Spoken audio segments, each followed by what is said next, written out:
अस्सलाम वालेकुम, मैं हूं रेहान तारिक और आप देख रहे हैं दास्ताक। रावलपिंडी रिंग रोड मंसूबा, जिसका मकसद इस्लामाबाद हाईवे पर बढ़ते हुए रश को खत्म करके जुड़वा शहरों की आवाम को सहूलत देना था, गैर जरूरी फैसलों के बाइस तामीर से कबल ही तखरीब का शिकार हो गया है। तहकीकाती रिपोर्ट मंजरेआम पर आने के बाद हुकूमती शख्सियात के खिलाफ उंगलियां उठाई गई। वजीर आजम के मुआविन खुसूसी जुल्फी बुखारी ने अपने ओहदे से इस्तीफा दिया, जबकि वफाकी वजीर गुलाम सरवर खान ने दावा किया है कि अगर उनका किरदार साबित हो जाए कि वो इसमें मुलव्विस है तो वो सियासत छोड़ देंगे। साथ ही उनका कहना था कि फायदा उठाने वाली हाउसिंग सोसाइटीज के मालिकान अगर उनसे तय हैं तो इसका मतलब ये नहीं है कि इन सोसाइटीज में उनके शेयर्स मौजूद हैं। गुलाम सरवर खान ने इस तमाम तर तासुर की किस तरह तरदीद की, सबसे पहले उसकी एक झलक आपके सामने रखते हैं। और मैं दावे के साथ कह रहा हूँ, चैलेंज करके कह रहा हूँ, इस मुल्क के अदारे भी मौजूद हैं, एजेंसियां भी मौजूद हैं और इन्वेस्टिगेटिव मीडिया भी मौजूद है। स्टार्टिंग पॉइंट से एंड पॉइंट तक मेरी या मेरे भाई, मेरे बेटे, मेरे भतीजे, मेरे खानदान, मेरे कौम की किसी एक फर्द की एक इंच एक मरला साबित हो जाए, तायात सियासत पूरा खानदान छोड़ देगा।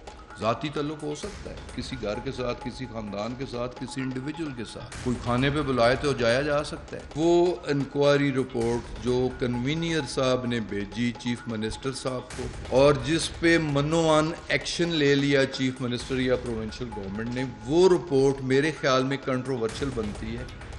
आज वफाकी काबीना के इजलास में भी इस मामले पर खूब गर्मा गर्मी हुई। गुलाम सरवर खान ने वजीर आजम से शिकवा किया तो कप्तान ने अपने खिलाड़ी को झाड़ पिला दी।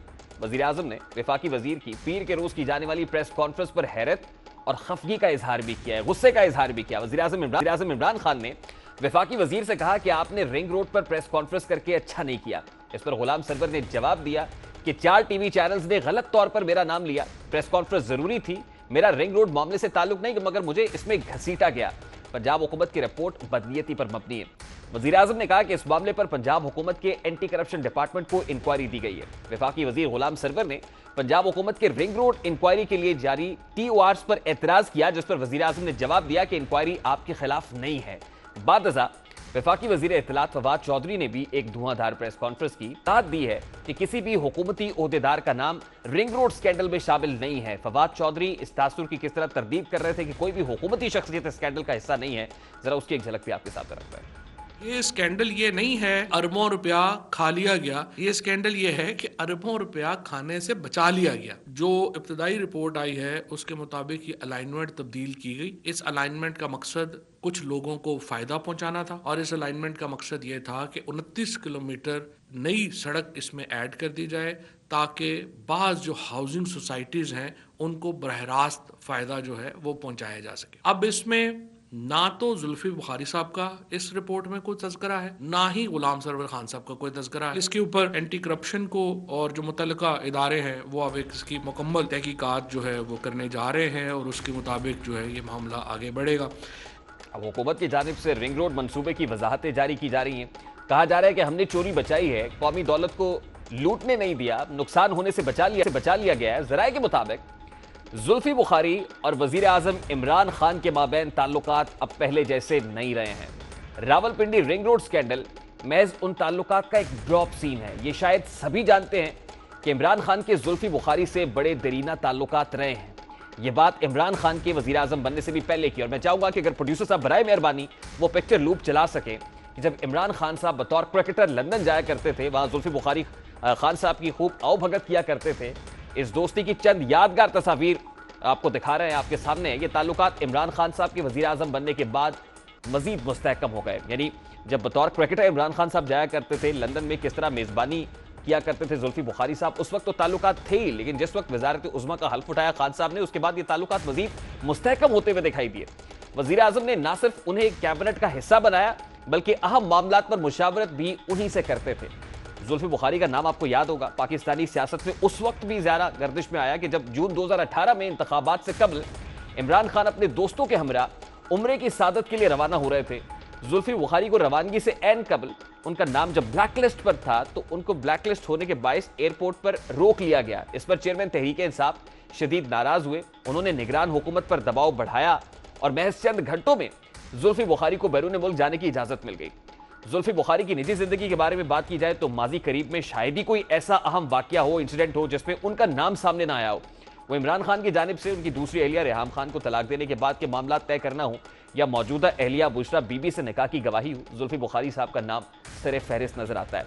ताल्लुकात में पाई जाने वाली दरार के हवाले से जराए का कहना है कि रिंग रोड स्कैंडल की आड़ में जुल्फी बुखारी को एक सेफ एग्जिट देकर हुकूमत फेस सेविंग कर रही है। यानी ये जो ताल्लुकात बड़े मुस्तहकम थे, अब इन ताल्लुकात में दरार का वाज़ेह सबूत है कि स्कैंडल की सूरत में एक सेफ एग्जिट है और जुल्फी बुखारी साहब ने इसी एग्जिट को लेते हुए सरेंडर किया है, स्टेप डाउन किया है। इसी तनाजुर में ऑपोजिशन इसे पनामा 2 का नाम देकर वजीर आजम पर दोस्तों को NRO देने का इल्जाम भी आयद कर रही है। साथ ही जुल्फी बुखारी के इस्तीफे पर भी सवाल उठाए जा रहे हैं। मुस्लिम लीग का इल्जाम है कि रिंग रोड स्कैंडल बराह रास्त वजीर आजम और वजीर आला पंजाब की निगरानी में हुआ। इस तमाम तर मामले को ऑपोजिशन कैसे देख रही है और किस तरह उस पर सियासत की जा रही है, क्या स्टेटमेंट्स हैं, पाकिस्तान मुस्लिम लीग नून के वो बयानात भी आपके सामने रखता है। रिंग रोड सैकड़ों अरब की करप्शन है और करप्शन का अनोखा तरीका है कि एक सड़क बन रही है, उसको घुमा फिरा के इधर उधर से ले जाएं और वहाँ गरीब लोगों से जमीनें सस्ती कीमत पर ले लें और जब वो रोड बन जाएगी तो कीमतें जमीनों की 10 गुना 20 गुना हो जाएंगी। अब फिर एक रिपोर्ट बनेगी, फिर बातें होंगी। इस हुकूमत का कोई आदमी गिरफ्तार नहीं हुआ। वज़ीर आज़म के इर्द गिर्द बैठे चंद अशखास जिन्होंने ना सिर्फ इस मंसूबे की अलाइनमेंट को तब्दील करवाया बल्कि अपनी जाती हाउसिंग सोसाइटीज को फायदा देने के लिए पूरे सरकारी मशीनरी का इस्तेमाल किया गया। एक नोवा सिटी के नाम से हाउसिंग सोसाइटी है, वफाकी वजीर गुलाम सरवर खान और उनके भाई की मलकियत है और उसकी मंजूरी भी इसे दौरे हुकूमत में दी गई थी। इस्लामाबाद का सेक्टर C17 C17 जो संगजानी नामी गांव के साथ मुल्हिका इलाका है, ये सड़क वहां भी पहुंचाई गई क्योंकि जुल्फी बुखारी के खानदान के लोगों की आबाई जमीनें वहां पर हैं। अब आगे बढ़ने से कबल हम आपको बताते हैं कि रावलपिंडी रिंग रोड मंसूबा दरअसल है क्या और शुरू होने से कबल ही तनाजात का शिकार क्यों हुआ है। पाकिस्तान मुस्लिम लीग नून के दौरे हुकूमत में पंजाब हुकूमत ने इस्लामाबाद हाईवे पर ट्रैफिक हुजूम कम करने का मंसूबा बनाया। इसके लिए GT रोड को रिवात से तिरनौल और मोटरवे से मिलाने के लिए एक नई सड़क बनाने का फैसला हुआ। इब्तदाई तौर पर इस सड़क की लंबाई 40 किलोमीटर थी, जिसे पब्लिक प्राइवेट पार्टनरशिप यानी PPP मोड के तहत बनाया जाना था। मंसूबे का ठेका नेस्पाक को दिया गया, जबकि रावलपिंडी डेवलपमेंट अथॉरिटी को मंसूबे का निगरान बनाया गया। नेस्पाक ने फिजिबिलिटी रिपोर्ट तैयार की, जबकि एशियन इंफ्रास्ट्रक्चर इन्वेस्टमेंट बैंक ने मंसूबे के लिए $40 करोड़ की पेशकश की। 2018 में इस पर मुज़ाकरात भी हुए। बाद PTI की हुकूमत आई, नई हुकूमत ने मंसूबे पर दोबारा पेपर वर्क का आगाज किया। इसी दौरान सड़क की लंबाई में 26 किलोमीटर का इजाफा कर दिया गया। यकायक रीअलाइनमेंट हो जाती है इस तमाम तर रूट की। इजाफा क्यों हुआ, किसके कहने पर रीअलाइनमेंट हुई, सड़क की लंबाई किसे फायदा पहुंचाने के लिए बढ़ाई गई। एक जाने वफाकी हुकूमत के तर्जुमान रिपोर्ट सामने आने के बाद किसी भी हुकूमती उहदेदार के इस स्कैंडल में मुलव्विस होने की तरदीद कर रहे हैं, जबकि दूसरी जानिब वजीर आला की मुआविन खुसूसी डॉक्टर फिरदौस आशिक अवान का दावा है में 62 सियासी शख्सियात भी मुलव्विस हैं। वो क्या कहती हैं, जरा उसकी एक झलक भी आपके सामने रखते हैं। इस मंसूबे के साथ जुड़ा गठजोड़ बेनकाब हुआ और ये बात साबित हो चुकी है कि मुराद अटक, low power Paswal, zigzag private लोगों के मफादात के तहफ़्फ़ुज़ के लिए बनाए गए। इस काम में उन्हें 62 सियासी अफराद और ब्यूरोक्रेट्स की हमायत हासिल थी। अब वज़ीर आला की मुआविन खुसूसी वाज़े तौर पर कह रही हैं कि इस तमाम तर काम में उन्हें 62 सियासी शख्सियात की हिमायत हासिल थी, जबकि आज फवाद चौधरी साहब कह रहे हैं कि इसमें सियासी किरदार मुलव्विस नहीं है। अगर वफाकी काबीना के उहदेदार इस स्कैंडल में मुलव्विस नहीं हैं, तो फिर कौन सी 62 शख्सियात ने अरबों रुपए कमाए हैं, सवाल तो बनता है। और अगर इस रूट की रीअलाइनमेंट होती है, इसकी लागत में 25 अरब रुपए का इजाफा हो जाता है, तो यह फैसला क्या कमिश्नर साहब अपने तौर पर करते हैं, क्या डिप्टी कमिश्नर या ADCR अपने तौर पर करते हैं, क्या chief executive of the province वजीर आला पंजाब से नहीं पूछा जाता, क्या चीफ सेक्रेटरी पंजाब को उस वक्त नहीं पता होता। सवाल तो उनसे भी बनता है। वफाकी और सूबाई हुकूमत 62 शख्सियात का नाम लेने से गुरेजा क्यों है। जुल्फी बुखारी ने ओहदे से इस्तीफा दे दिया है, क्या उनके ओहदे से इस्तीफा इल्जामात की सदाकत की अलामत है, क्या हुकूमत अपनी पार्टी की आदत को बचाना चाह रही है। जुल्फी बुखारी ने ओहदे से इस्तीफा दे दिया है, लेकिन क्या उनका नाम ECL में शामिल किया जाएगा। रातों रात हाउसिंग सोसाइटीज की कीमतें अचानक कैसे बढ़ी हैं। अब इस सारे स्कैम से अल्टीमेट फायदा किसे पहुंचा है, वो हाउसिंग सोसाइटीज के मालिकान, जिनकी हाउसिंग सोसाइटीज की कीमतें आसमान से बातें करने लगी रातों रात। और फिर ये नक्शा अप्रूव कैसे होता है, क्या हाउसिंग सोसाइटीज शहरियों से लिया गया पैसा वापस करेंगी? वो कमाई जो उन्होंने की है रिंग रोड के नाम पर, हुकूमत इस स्कैंडल में मुलव्विस सियासी शख्सियात के खिलाफ क्या कार्रवाई कर पाएगी? जुल्फी बुखारी साहब और उनकी फैमिली का जो नाम आ रहा है, आज उन्होंने भी प्रेशर तो देना था, तमाम तर इल्जामात की वजाहत करनी थी, लेकिन जब उन्हें पता चला है कि आज गुलाम सरवर खान साहब के साथ खफगी का इजहार किया इमरान खान साहब ने, तो उन्होंने प्रेस कॉन्फ्रेंस को कैंसिल कर दिया। जुल्फी बुखारी साहब के चचाजाद भाई हैं, पंजाब में सूबाई वजीर हैं सैयद यावर अब्बास बुखारी साहब, अटक से इनका ताल्लुक है, उन्हीं से जानने की कोशिश करते हैं। अस्सलाम वालेकुम यावर अब्बास बुखारी साहब, बहुत बहुत शुक्रिया आपके वक्त के लिए। हुजूर, सबसे पहले तो ये फरमाइएगा कि रावलपिंडी रिंग रोड स्कैंडल किस तरह रीअलाइनमेंट होती है, कितने किलोमीटर का इजाफा होता है, कैसे 25 अरब रुपए की लागत में, ये कोई हजारों लाखों करोड़ों का मामला नहीं है, अरबों रुपए की रकम का मामला है। पंजाब हुकूमत वाजे कर रही है कि इसमें 62 सियासी शख्सियात भी शामिल है, आपकी फैमिली का नाम भी लिया जा रहा है। जुल्फी बुखारी साहब ने स्टेप डाउन तो कर दिया है, लेकिन वो 62 शख्सियात, अगर आप इसकी नफी करते हैं, तरदीद करते हैं कि आप नहीं हैं, तो फिर वो 62 सियासी शख्सियात कौन है सर? क्योंकि आपका ताल्लुक अटक से ही है। हेलो, अस्सलाम वालेकुम जी। अल्लाहुम्मा सल्ली अला मोहम्मद व आले मोहम्मद वाजिल फरजहु। देखिए जी, ये ऐसा मामला है कि जिसके ऊपर अखबारों में, टेलीविजन पे जितने एंकर्स हैं वो अपने अपने मुताबिक तज्जिए कर रहे हैं, तो इसकी हकीकत को जानना आई थिंक ज्यादा जरूरी है, ना कि क्या सराई से काम लेना, उसमें नुकसान ही होता है। नहीं, हम तो चाहते हैं बुखारी साहब हकीकत बताएं, आप हकीकत है क्या, विचली गल की है नहीं, सुन ले जी। अभी देखें, इन इलाकों में जिस तरीके से हाउसिंग सोसाइटी से मशरूम किया है, और आप अटक चले जाएं, खासतौर फतेहजंग और नए एयरपोर्ट के आसपास आप चले जाएं, आप हैरान रहेंगे कि अगर हम लोगों के किसी बंदे को ये इस बात का एहसास होता कि आपका कीमती जरी जमीन हाउसिंग सोसाइटीज की नजर कर दी गई, मतलब उसके अंदर किसी ने कोई परवाह नहीं की। यहाँ पे रिंग रोड का जो इशू है कि देखिए अभी ये हाउसिंग सोसाइटीज किसकी हैं बुखारी साहब? इसमें यकीनन कोई निजी हाउसिंग सोसाइटीज भी आप पाकिस्तान में कराची से उठाएं पेशावर तक तकरीबन हर कोई बीच में घुसा हुआ है। बुखारी फैमिली की भी है? देखिए इसके अंदर दो आपकी फैमिली की भी है सर? नहीं, कोई भी नहीं है हमारी फैमिली की, क्योंकि जुल्फी बुखारी साहब की ननिहाल की बात हो रही है ना, तो जुल्फी बुखारी साहब आपके चाचाजाद भाई तो जुल्फी साहब के ननिहाल की जो जमीन है वो आज की तो नहीं है वहाँ पे। आप इस्लामाबाद एग्जिस्ट तो करती है ना सर, फिर आप ये तो ना कहें कि हमारी फैमिली की नहीं है। सुन तो लेना, आपने हाउसिंग सोसाइटीज की बात की थी, मैंने उसका बोला था कि हाउसिंग सोसाइटीज हमारी कोई भी नहीं है, ना हम लोग हाउसिंग सोसाइटी डेवलपमेंट में हमारी बिजनेस है, वो है ही नहीं। लेकिन जहां तक बात आप करते हैं कि फैमिली की जमीन, तो वहां पे हमारी फैमिली की जरूर जमीन है। आप इस्लामाबाद से बाहर निकलेंगे, आपको अगर रोड बनानी है तो आप हमारी फैमिली की जमीन से गुजरेंगे। आप बोलेंगे कि ये रोड इसलिए बनाएगी कि आपको फायदा दिया जाए, ऐसे कतई नहीं है। फिर जिस तरीके से, जिस भोंडे तरीके से, मतलब इन्वेस्टिगेशन जो इनिशियली हुई है उसके अंदर हमारी फैमिली का कोई नाम नहीं है, हमारी फैमिली का कोई जिक्र नहीं है। ये फिर फीड किया गया मखसूस एंकर्स को, वो एंकर्स के जिनका काम यही होता है, उनको फीड किया गया कि ये नाम डालो बीच में। ये किसकी तरफ से फीड किया गया सर? यार ये अभी मैं आपको कितनी बातें बताऊं, बहुत सारी बातें कि छोड़ दें, अभी इन्वेस्टिगेशन होनी है, आपको सब नजर आ जाएगा। नहीं बुखारी साहब देखिए, फिर तो डेफेमेशन है ना सर। अगर ये किसी को हिट किया जा रहा है, टारगेट किया जा रहा है किसी इंडिविजुअल को, तो फिर तो सरासर ज्यादती है। आप बताइए कि कौन फीड कर रहा है और किसके वहां पर टारगेट हो रहा है? देखिए बहुत सारी चीजें ऐसी हैं कि जिनको इन्वेस्टिगेशन को होने दें, वो सारी बातें खुद सामने आ जाती। इससे होता ये है कि मेरा अपना जाती ख्याल ये है कि मेरा ख्याल है हमारी फैमिली ने एक अच्छा, बहुत ब्रेव स्टैंड लिया है, बहुत मॉरल हाई ग्राउंड लिया है कि मेरे छोटे भाई ने रिजाइन किया है जुल्फी ने, और ये बोला है कि इन्वेस्टिगेशन होने दें, मैं वहां पे बैठूंगा, कल कोई ये ना बोले कि इस इन्वेस्टिगेशन पे असरअंदाज हुए, और इन्वेस्टिगेशन जो है वो जुडिशियल कमीशन करेगी, तो वो बेस्ट तरीका था। लेकिन ये जो चीजें होती है ना, नहीं यहाँ पे रुके ना सर। ये जो वजीर आजम इमरान खान साहब के कहने पर दोबारा फैक्ट फाइंडिंग कमेटी कॉन्स्टिट्यूट हुई, जो इंक्वायरी कहने के उन्होंने ऑर्डर्स किए हैं, उसके ऊपर आपको एतमाद नहीं? आप कह रहे हैं जुडिशियल इंक्वायरी होनी चाहिए? नहीं, इन्वेस्टिगेशन देखिए, मेन चीज क्या है कि जब इन्वेस्टिगेशन होती है तो इन्वेस्टिगेशन जो भी करे, बयानदार ऑफिसर्स बैठे हो, कोई इशू ही नहीं होता। नहीं, आप देखिए आप ये कह रहे हैं कि जुडिशियल इंक्वायरी होनी चाहिए, ये वो डिमांड है जो ऑपोजिशन कर रही है।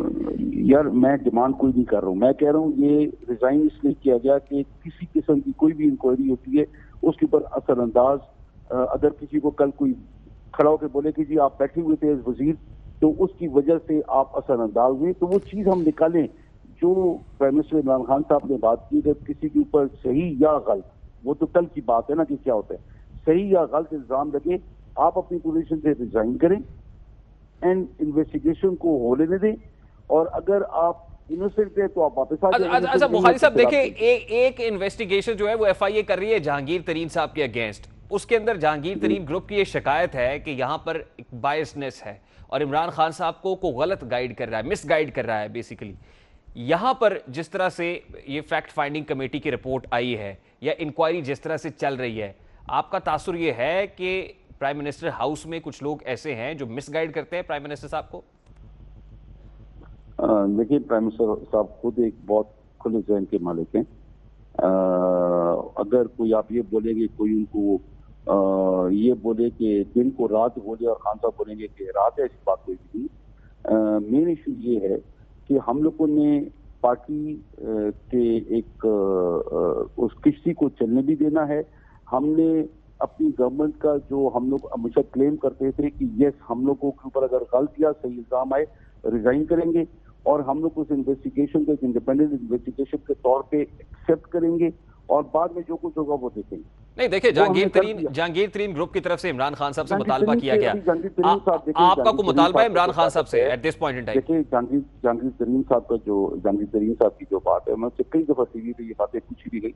मैंने कहा कि जितना अच्छा पेपर वर्क जहांगीर तरीन साहब की बिजनेस का है, वो शायद ही किसी का हो, ठीक है ना। अच्छा, और जहां तक बात है कि जहांगीर तरीन साहब के जो जाती बात है कि बायस है, उनको कोई अगर बात फील हुई होगी तो उन्हें कहा होगा ना। आपके हाथ तो ये तासुर नहीं है as far as this inquiry is concerned? कौन सी इंक्वायरी से?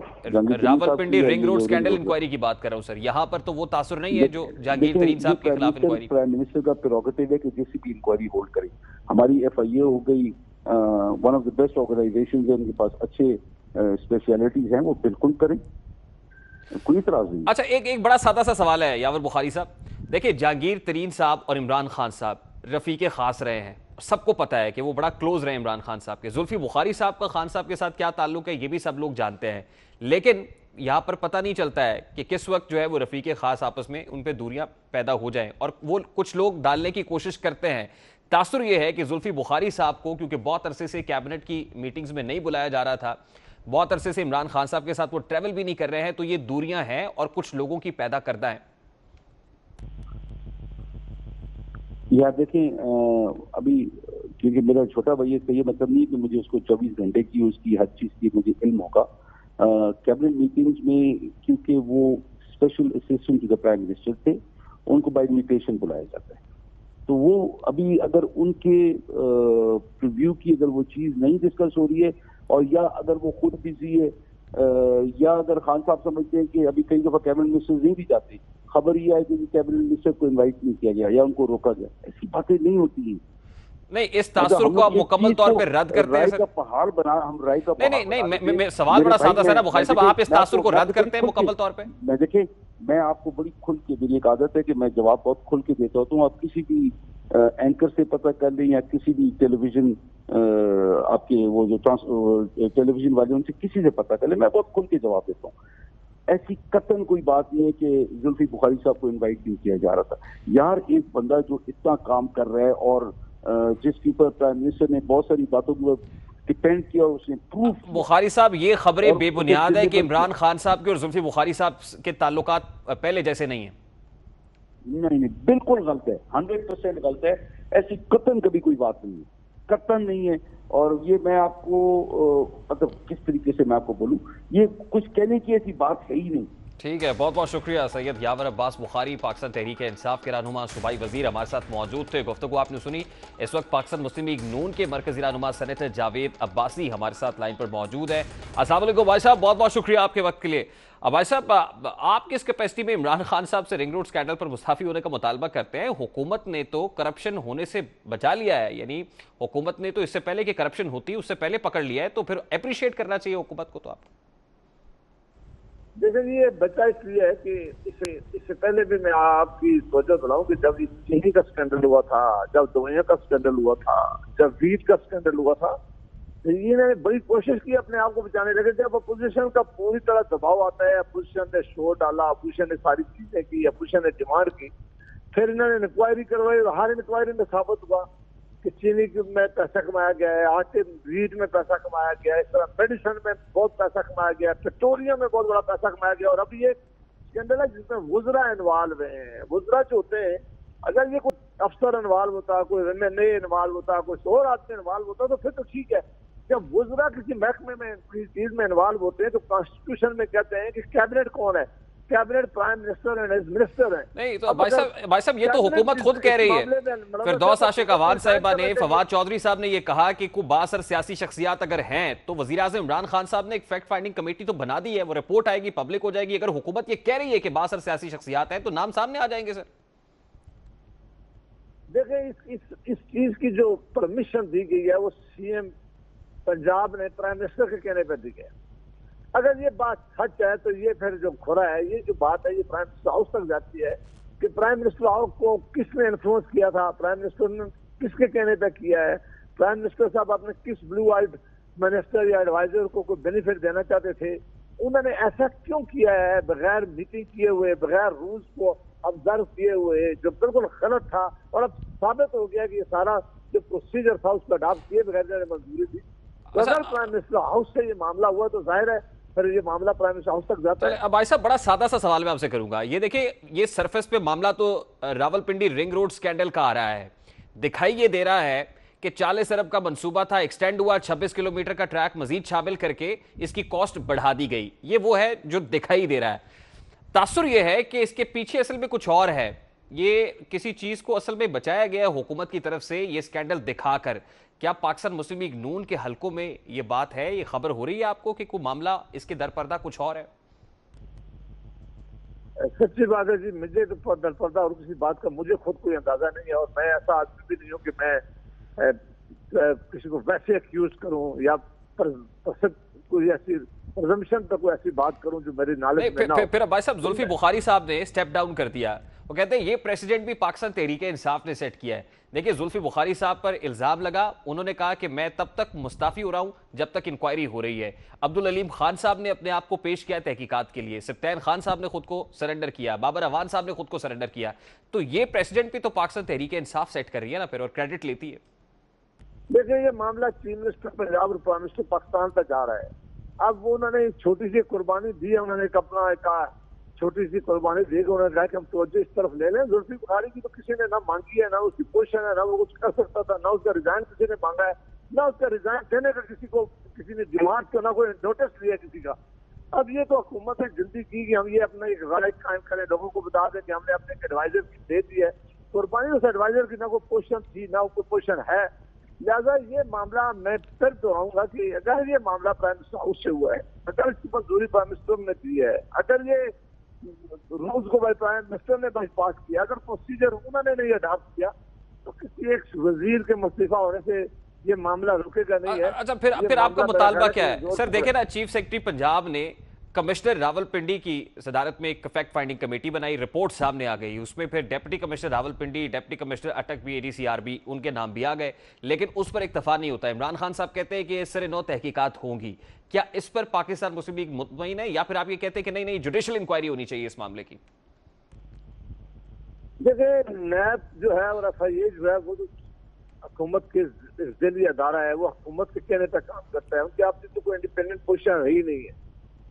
हम भी कह रहे हैं और उनके कुछ वज़रा ने भी मुतालबा किया है कि आपकी जुडिशल कमीशन होना चाहिए, कोई एक, इस तरह जिस तरह इन्होंने अभी पहले भी एक कमीशन बनाया था। तो अगर कोई ऐसा अगर ये बना दे तो ज्यादा बेहतर इंक्वायरी हो सकती है, उन लोगों को सामने लाया जा सकता है जो हम नहीं कह सकते। हम कहते हैं जो लोग इन्वॉल्व उनको सजा मिलनी चाहिए, जिन लोगों ने गलती की उनको सजा मिलना चाहिए, जिन्हें बेनिफिट दिया गया या देना था उनको सजा मिलना चाहिए। इसके अलावा तो ना मैं डिमांड करता हूँ, ना मैं डिमांड कर सकते हैं कि हम वैसे किसी के लिए कोई बड़ी बात करें। लेकिन ये मामला चूंकि आप फैक्ट फाइंडिंग जो दोनों रिपोर्टें आई है, जो कमिश्नर पिंडी की रिपोर्ट आई थी और फिर डिप्टी कमिश्नर की रिपोर्ट आई है, उनको जब आप देखते हैं तो आपको वाज़ेह पता चल जाता है। अब तो सबने मान लिया है कि हाँ ये गलती हुई है, ये नहीं होना चाहिए था, ओरिजिनल प्लान ये नहीं था, बाद में चेंज किया गया। तो अब ये मामला सामने आ गया है। इसकी इंडिपेंडेंट इंक्वायरी जरूर होनी चाहिए, इसकी बातें सामने आनी चाहिए और उसके बाद या एक जुडिशियल कमीशन बनना चाहिए, पार्लियामेंट्री कमेटी बिल्कुल ठीक है, इंक्वायरी करानी चाहिए। बहुत शुक्रिया जावेद अब्बासी साहब आपके वक्त के लिए। पाकिस्तान मुस्लिम लीग नून के मरकजी रहनुमा सेनेटर जावेद अब्बासी हमारे साथ मौजूद थे। अभी एक ब्रेक लेंगे और ब्रेक के बाद जब वापस आएंगे तो फिर बात करेंगे कि शाह महमूद कुरैशी के मिशन न्यूयॉर्क में कामयाबी के कितने इम्कानात हैं। इस मामले को उठाएंगे इस ब्रेक के बाद। हमारे साथ रहिए।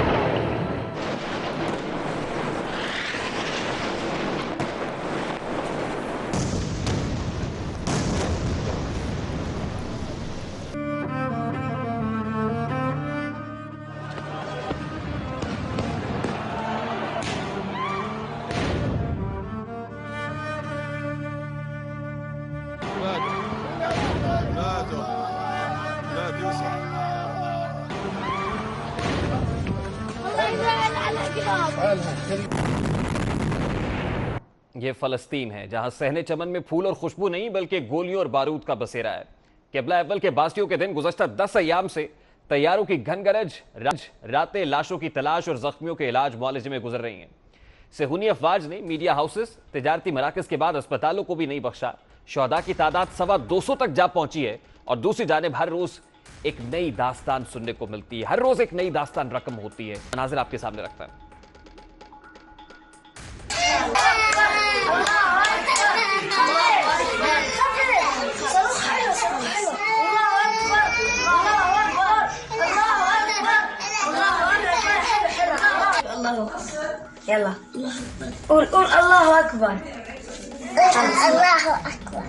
गोलियों की तनतनाहट है, रॉकेट फायर हो रहे हैं, एक ट्रॉमेटिक कंडीशन है और ये तकरीबन 2-3 साल की बच्ची है जिसको चंद बच्चे चुप कराने की कोशिश कर रहे हैं, जिसका दिल बहलाने की कोशिश की जा रही है। अल्लाह अकबर की सदाएं बुलंद हो रही हैं। बेशक अल्लाह सबसे बड़ा है।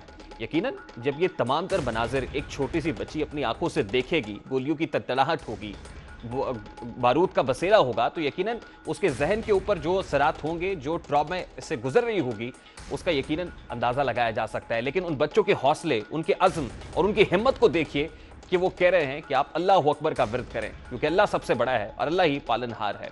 फलस्तीनी बच्चे आज इसराइली टैंकों के सामने इसी अज़्म हिम्मत के साथ पत्थर उठाकर हाथों में खड़े हो जाते हैं और फिर ये सदा बुलंद करते हैं कि मेरे तन के जख्म न गिन अभी, मेरे तन के जख्म न गिन अभी, मेरी आंख में अभी नूर है, मेरे बाजुओं पे निगाह कर, जो गुरूर था वो गुरूर है, तुझे नाज जोशे गजन पे है, मुझे नाज अपने बदन पे है। $735 मिलियन की इमदाद जो जो बाइडेन की जानिब से इसराइल को दी जाती है हथियारों के लिए, तुझे नाज जोशे गजन पे है, मुझे नाज अपने बदन पे है, और यही नामा बर है बहार का जो गुलाब मेरे कफन पे है।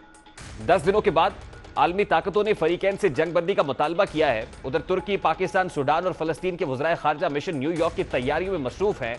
ये मिशन, इसकी कामयाबी के कितने इम्कानात हैं, इसी मामले पर बात करेंगे। इस वक्त माहिर उमूरे वस्ता सीनियर तज्जियाकार मंसूर जाफर साहब ने हमें ज्वाइन किया है। अस्सलाम वालेकुम मंसूर जाफर साहब, बहुत बहुत शुक्रिया आपके वक्त के लिए।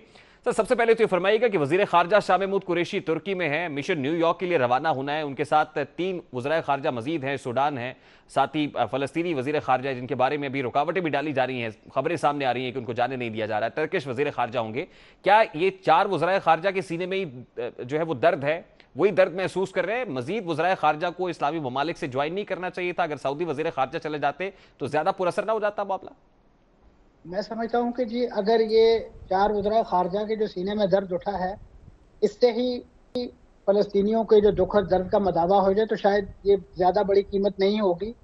मैं समझता हूँ जो जिस एजेंडे के साथ वो वहाँ पे इकट्ठे हैं, वो एजेंडा उस वक्त तक नामुकम्मल रहेगा जब तक ये सूडान के वज़ीर खारजा जो वहाँ मौजूद है, जिन्होंने हाल ही में इसराइल के गले में सफारतकारी का हार डाला है और बड़ा एजाज़ हासिल किया और बड़ा अरब दुनिया से इमदाद और खैरात वसूल की है, और उसके साथ साथ तुर्की जो बड़ा पुराना इत्तेहादी है इसराइल का और उसके सफारती ताल्लुकात हैं उनके साथ बड़े देरीना, अगर ये दोनों ममालिक इस ऐलान के साथ वहाँ से न्यूयॉर्क की तरफ कसद करते हैं कि आज से हमारे ताल्लुकात, सफारती ताल्लुकात उस वक्त तक इसराइल के साथ मुनक़ता रहेंगे कि जब तक इसराइल जो है वो गजा पर अपनी आतिश व आहन की बारिश जो है वो नहीं रोकता। तो मैं समझता हूँ फिर तो इन्हें उम्मीद रखनी चाहिए कि शायद अगले मरहले में एक पॉलिटिकल गेम के तौर पे, एक पॉलिटिकल एंट्री के तौर पे सऊदी अरब या यूएई भी इनके साथ शामिल हो जाए। लेकिन अगर इन्होंने इसी तरीके से यहाँ पे बातचीत के बाद और इसी अंदाज से चंद मीडिया शॉट्स के बाद इन्होंने न्यूयॉर्क का कसद करना है, तो जिस जगह ये जा रहे हैं वहां से तो कभी खैर की खबर आज तक मुसलमानों के लिए नहीं आई, चाहे वहाँ की यूएन सिक्योरिटी काउंसिल हो या वहाँ की यूएन जनरल असेंबली हो। वो हमेशा से ही मुसलमानों के खिलाफ फैसले और उनके साथ जो एक मुतासबाना रवैया है, मंसूर जाफर साहब, बड़े अहम नुक्ते की जानिब आपने निशानदेही की है कि वो रेडिकल एक्शन लेना होगा इससे पहले कि उड़ान भरे न्यूयॉर्क की जानिब। वो सुडानी वजीर खारजा हो या फिर टर्किश प्रेसिडेंट की बात की जाती है, रजब तैयब एर्दोगान जिस वक्त बात करते हैं बड़ा हार्ड स्टांस होता है, स्टेटमेंट्स भी देते हैं, जिस तरह उन्होंने इजरायली वजीर आजम से मुतालिक स्टेटमेंट्स दिए हैं, अमरीका को तंबीह की है। तो आप ये कह रहे हैं कि असल में ये दोहरे मयारात हैं, यानी दिखाने के और हैं और खाने के और हैं, आप ये कह रहे हैं? यकीनन जी, इस वक्त हमें जो अपनी बड़ी महदूद किस्म की सियासी और सफारती मसलतें हैं उन्हें बालाए ताक रखना होगा, क्योंकि फ़लस्तीनियों का जितना खून बह चुका है और खुदा न खास्ता आने वाले दिनों में जितना बहने का अंदेशा है वो इसी सूरत में रुक सकता है कि जब हम किसी लाओ लश्कर के साथ हमलावर होने के लिए बात नहीं कर रहे। हम सिर्फ और सिर्फ आज के दौर की जो जदीद सफारतकारी है उसका एक पहलू जो है उसकी तरफ निशानदेही कर रहे हैं कि आपको याद होगा कि माजी में सऊदी अरब और जीसीसी कंट्रीज ने मिल के कतर का बाइकाट किया था और तकरीबन 2 साल वो बाइकाट जारी रहा, जिसमें उनकी एयर स्पेस से लेके उनके साथ एक लिहाज से आप समझ लीजिए उनको दुनिया का निक्कू बना के रख दिया गया। इसी 2 साल के अंदर बहुत सा पानी पुलों के नीचे से बह निकला, जिसके बाद पिछले दिनों में अल उला सऊदी अरब के तारीखी शहर में उसी कतर के साथ दोबारा जफ्फियां डाली गई, उनको साथ वेलकम रेड कारपेट बिछाए गए, क्योंकि उन्होंने अपने बहुत सारी पॉलिसीज में रिविजिट कर लिया था बकौल सऊदी अरब। और इसी तरीके से सऊदी अरब ने भी अपनी बहुत सारी पॉलिसीज में रिविजिट किया, जिसके बाद उन्हें पाकिस्तान के साथ दोबारा दोस्ती का जो है वो दौर डालना पड़ा। और इसी तरीके से यमन के साथ सुलह के हवाले से वो ईरान के साथ ताल्लुकात के लिए भी। तो ये उस सॉफ्ट सफारतकारी जिसका नाम बाइकाट है आज के दौर में, उसके मैंने चंद आपको सर, सबसे पहले ये जो बायकॉट बारिश का पहला कतरा होगा और प्रेसिडेंट सेट किया जाएगा, यानी स्टेटमेंट्स तो दिए जाते हैं, ऐलानात होते हैं, दावे होते हैं, लेकिन आप ये कह रहे हैं कि अगर बायकॉट कर दिया जाए तो आपको लगता है सर कि ये मुतहम्मिल हो सकते हैं, मतलब वो टर्की हो जिसकी खासतौर पे वो ममालिक जिनकी बायलैटरल ताल्लुकात हैं, जिनकी ट्रेड है या बहुत सारी इंपोर्ट्स वहां से होती हैं या एक्सपोर्ट्स होती हैं, तो बायलैटरल ट्रेड को बायकॉट करना, सफारतकारी महाज के ऊपर, सफारती महाज पर इसको बायकॉट करना सूडान के लिए, टर्की के लिए, और उसके बाद इनकी पैरवी करते हुए दीगर ममालिक के लिए, हम बहरीन की बात की जाती है जिनके बड़े अच्छे ताल्लुकात बेंजामिन नेतन्याहू के साथ हैं, यूएई की बात की जाती है जिन्होंने इसराइल को फॉर्मली एक्सेप्ट किया है, तो is it that easy sir? मैं देखिए जी तुर्की की मिसाल दूंगा कि तुर्की ने माजी में ये इनिशिएटिव लिए हैं। आपको याद होगा कि जब गजा का मुहासरा किया गया था तो उस मुहासरे को चैलेंज करने के लिए तुर्की के कुछ एनजीओज ने मिल के पूरी मुस्लिम दुनिया के कुछ नुमाइंदगान इंसानी हकूक के हवाले से उनके साथ एक फ्रीडम फ्लोटेला जो है वो गजा की तरफ लेकर गए थे, जिस पर इसराइल ने जो है खुले समुद्र में कमांडो एक्शन करके उसका धावा बोल दिया और तकरीबन 14 के करीब जो है वो तुर्क जो रजाकार हैं और मुख्तलिफ एनजीओज के नुमाइंदे उनको शहीद कर दिया। उसके बाद से जब तुर्की ने एक सफारती ताल्लुकात मुनक़ता किए और उस वक्त तक वो ताल्लुकात बहाल नहीं किए जब तक कि उन जो रजाकारों की शहादत के हवाले से इसराइल ने माफ़ी नहीं मांगी और उनके जो ख़ानदान हैं उनको इंटरनेशनल अदालतों के ज़रिए बहुत बड़े पैमाने पे जो $1 मिलियन की जो है वो कंपनसेशन नहीं मिली। उस वक्त तक तुर्की ने ताल्लुकात बहाल नहीं किए थे। तो ये माजी में तुर्की का स्टांस रहा है कि वो गजा के हवाले से और ख़ासतौर पर फ़लस्तीनियों के हवाले से जद्दोजहद करता रहा है। तुर्की के पास एक और दलील भी होती है कि हमने अगर सफारती ताल्लुकात अब भी कायम रखे हुए हैं तो उसकी बुनियादी वजह यह है कि हम जो ह्यूमैनिटेरियन एड भेजते हैं वो तुर्की के जो इसराइल के बेसिकली आउटलेट से अंदर जाती है। अगर हमारा उनके साथ सफारती ताल्लुक नहीं होगा तो हमें वो बाकी मुस्लिम दुनिया की तरह ट्रीट करेंगे। हमें शायद वो मिस्र में रफा की क्रॉसिंग पर तो खड़ा होने दे, लेकिन वो हमें अपने इसराइली जो आउटलेट्स हैं जो गजा के साथ मिलते हैं शायद वो इस्तेमाल ना करने दें। अच्छा, लेकिन मैं समझता हूँ कि कम से कम एक जी sir, at this point in time हमारा जो बेसिक एजेंडा है वो क्या होना चाहिए? मतलब अगर कंसेंसस के साथ चलिए, 4 ममालिक के वज़राए ख़ारजा ही बढ़ते हैं, तो क्या सीज फायर, जिससे मुतालिक अमरीकी सदर ने भी कहा और उसके बाद हमने देखा कि किस तरह $735 बिलियन की जो असलहा है वो भी इसराइल को फराहम किया जा रहा है, तो ये सीज फायर हमारा एजेंडा होना चाहिए, one of the prominent agendas, या मसले का फौरी तौर पर हल? यानी इस वक्त जो हालात हैं जो फलस्तीनियों के हैं वो किस बात का तकाजा कर रहे हैं हमसे? देखिए जी, इस वक्त तो जो सबसे जरूरी चीज है वो है कि फलस्तीन के अंदर जो खून बह रहा है वो रोका जाए। यकीनन वो एक सीज फायर के अमल के नतीजे में ही रुकना है, और उसके हवाले से जितनी भी कोशिशें हैं इस वक्त वो 1 पॉइंट एजेंडा होनी चाहिए कि किसी तरीके से जो एक गासिब जारे इसराइली रियासत है उसका इस वक्त जो जंगी जुनून है उसको किसी तरीके से ठंडा किया जाए, ताकि फलस्तीनी जो है उनका एक लिहाज से जो रोज कत्ले आम हो रहा है, बच्चे शहीद किए जा रहे हैं, खवातीन शहीद की जा रही हैं, मकानात, हॉस्पिटल्स, हत्ता के इस वबा के दिनों में जो कोविड की लैब तक जो है वो इसराइली जा रही है, इससे महफूज नहीं रह सकी। तो बुनियादी तौर पे इसराइल की उस जंगी मशीन जो है उसको मेरा ख्याल किसी तरह स्टॉपेज लगवाने की जरूरत है, और वो सीज फायर के नतीजे में ही है। लेकिन मैं समझता हूँ कि अमेरिका के दोगली पॉलिसी इससे बड़ी और क्या हो सकती है कि एक तरफ तो वो 730 मिलियन डॉलर का उनको असला फरोख्त करने की मंजूरियां दे रहा है, लेकिन इसके साथ साथ इस मायूसी के आलम में जो इंटरनेशनल स्केल पे दिखाई देती है, उम्मीद की किरणें भी हमें दिखाई देती हैं कि इटली की पोर्ट से ही उसके जो कुछ वर्कर्स हैं, जो पोर्टर्स हैं, उन्होंने वो असला जो इसराइल की तरफ वो उन्होंने कहा जी हम लोड नहीं करेंगे। तो इस नौयत के बहुत सारी चीजें जो हैं वो साइड बाय साइड चल रही हैं, लेकिन हमें इस वक्त जो जरूरत है वो इसराइल को एक टॉकिंग टर्म्स पे लाके, और खासतौर पे नेतन्याहू जैसा जो सियासी बदमाश है और इलाके का एक गुंडा बना हुआ है उसको एक सबक सिखाए। और उसकी जुर्रत देखें आप, इस वक्त वो चौथी बार हुकूमत बनाने में नाकाम है। अमली तौर पे इस वक्त इसराइल के अंदर कोई हुकूमत नहीं है, लेकिन उसके बावजूद जो है और वो इस वक्त और उसको अपनी जो दाखिली करप्शन और उसके जो दाखिली सियासत के मसाइल हैं उसमें घिरा हुआ और घुमंड में मुब्तला एक ऐसा बंदा जो है उसने इस वक्त पूरी मुसलमान दुनिया जो है और खासतौर पे निहत्ते फलस्तीनियों को जिस अंदाज से। ठीक है, बहुत बहुत शुक्रिया मंसूर जाफर साहब आपके कीमती वक्त के लिए। भी क्विक शॉर्ट ब्रेक लेते हैं, ब्रेक के बाद वापस आएंगे तो गुफ्तगू को कंटिन्यू करेंगे हमारे साथ।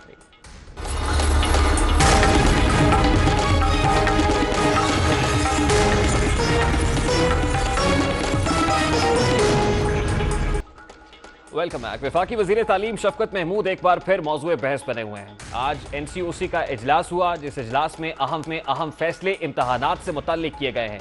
एक ऐसे वक्त में कि जिस वक्त कोरोना वायरस के केसेस बढ़ रहे हैं, जिस वक्त एक सुपर स्प्रेड दिखाई दे रहा है, मैट्रिक और इंटरमीडिएट के इम्तहानात का शेड्यूल NCOC के इस इजलास में जारी कर दिया गया है। और इस शेड्यूल के मुताबिक 19 जून से 10वीं के इम्तहानात का इनेकाद होगा, जबकि 6 जुलाई से 12वीं के इम्तहानात लिए जाएंगे। यानी eight this point in time जब वैक्सीनेशन प्रॉपर तरीके से नहीं हो रही, उतनी जैब्स अवेलेबल नहीं है जितने होने चाहिए, सुस्त रवि का शिकार है। एक ऐसे वक्त में जिस वक्त टेस्टिंग उस रफ्तार से नहीं हो रही जिस रफ्तार से होनी चाहिए। अगर टेस्टिंग की बात की जाए तो अप्रैल के वस्त में तकरीबन 70,000 टेस्ट हो रहे थे, और इस वक्त जितने टेस्ट होने चाहिए उससे इंतहाई कम, यानी तकरीबन 30,000 गुज़श्ता 24 घंटों में अगर टेस्टिंग की तादाद से मुतालिक बात की जाए तो 30,000 टेस्ट हुए हैं। अब अगर बच्चों को इम्तहानात के लिए भेजना है तो क्या हर बच्चे का टेस्ट होगा, उसका सर्टिफिकेट होगा, जिसके बाद उसको इम्तहानी सेंटर में डाला जाएगा, या यूं ही एसिम्प्टोमेटिक और बहुत सारे पॉजिटिव स्टूडेंट्स को इम्तहानात में भेजकर एक बार फिर कोरोना वायरस को दावत दी जा रही है। एक तरफ तो लॉकडाउन होता है, स्ट्रिक्ट होती है, दूसरी तरफ ये फैसला यकीनन सोचने की बात है, और उस पर NCOC को यकीनन नजरसानी करनी होगी। शफकत महमूद साहब को भी सोचना होगा। ये था आज का दास्तक। आपसे मुलाकात होगी इंशाल्लाह कल। अपना रखिएगा ख्याल। अल्लाह हाफ़िज़।